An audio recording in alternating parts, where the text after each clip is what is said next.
காத்து மேல காத்து கீழ காத்து ரைட்ல காத்து சைட்ல வீட்டு மேல காத்தடிக்குது காத்து மேல நாத்தடிக்குது நாத்து மேல குப்பை மேடமா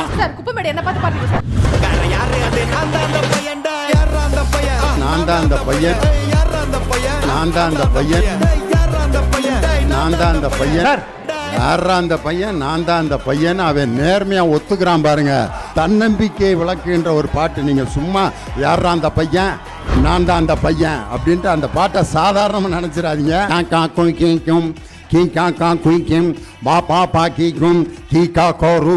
இதை ஒரு படத்துல போட்டா பயங்கர ஹிட் ஆயிரும்.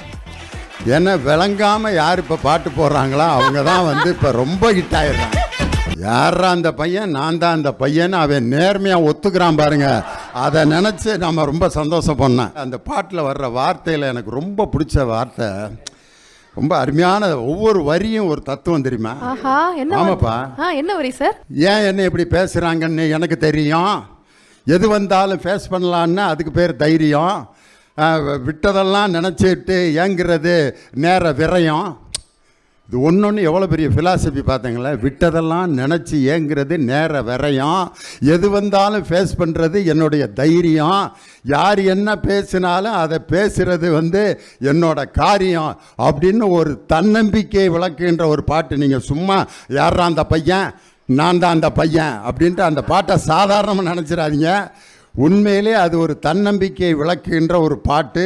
இன்றைக்கி இருக்கிற மாடர்ன் டெக்னிக்ஸ்லாம் எவ்வளோ தூரம் மனுஷனை மழுங்கடிக்குதுங்கிறதுக்கு அடுத்த ஒரு வரியில் சொல்லியிருப்பாங்க.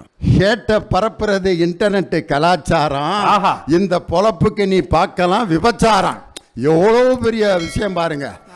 அதுக்கு அடுத்த வரிதாமா சூப்பர். என்ன வரி சார்?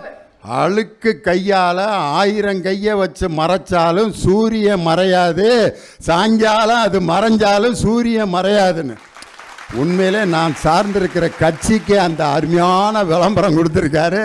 அந்த பாட்டை ரொம்ப ரசிக்கிறேன். அதை எழுதின அந்த கவிஞரை நான் உண்மையிலே பாராட்டுறேன்.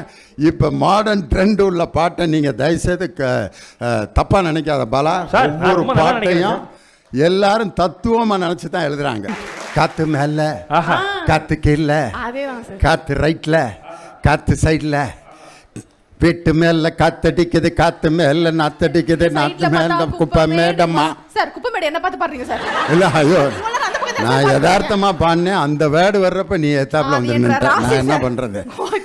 அதுல பாத்தீங்கன்னா எனக்கு அந்த பாட்டை யோசிச்சேன். காத்து மேல காத்து கீழ காத்து ரைட்ல காத்து சைட்ல காத்து லெஃப்ட்லன்னு சொல்லவே இல்லை. கரெக்ட். இப்போ நீங்க சொல்றீங்க சார். ஏன் லெஃப்ட்லன்னு சொல்ல தெரியுமா? லெஃப்ட்டுங்கிறது ஒரு முக்கியமான பகுதி. நம்மளுடைய வாழ்க்கையில் இதயம் இருக்கிற பகுதி லெஃப்ட்டு. நம்மளுடைய ஒய்ஃபை கூட கல்யாணத்தப்ப இடது பக்கம் தான் வச்சுருப்போம். அதனால் நாத்தடிக்குதுங்கிறது மேலே கீழே சைடில் ரைட்டில், லெஃப்டில் அடிக்கக்கூடாதுங்கிறதுக்காக அந்த கவிஞர் எவ்வளவு அருமையாக காத்து லெஃப்டில் அப்படின்னு போடல பார்த்தீங்களா? Super sir. இப்போ நல்லா சூப்பராக நிறைய மீனிங்லாம் தெரியுங்க சார். அடுத்து மக்கா மிஷிக்கு அர்த்தம் என்ன சார்? பிரச்சனையை லெஃப்ட் ஹேண்டில் ஹேண்டில் பண்ணுறாரு, அதை பற்றி என்ன நினைக்கிறீங்க மக்கா மிஷிங்கிற வார்த்தைக்கு? பிரச்சனையை லெஃப்ட் ஹேண்டில் ஒருத்தர் வந்து ஃபேஸ் பண்ணுறாரு அப்படின்னு சொன்னால், ரைட் ஹேண்டு தான் இருக்கிறதுலே பவர்ஃபுல், லெஃப்ட் ஹேண்ட் வந்து பவர்லெஸ்ன்னு சொல்லுவாங்க.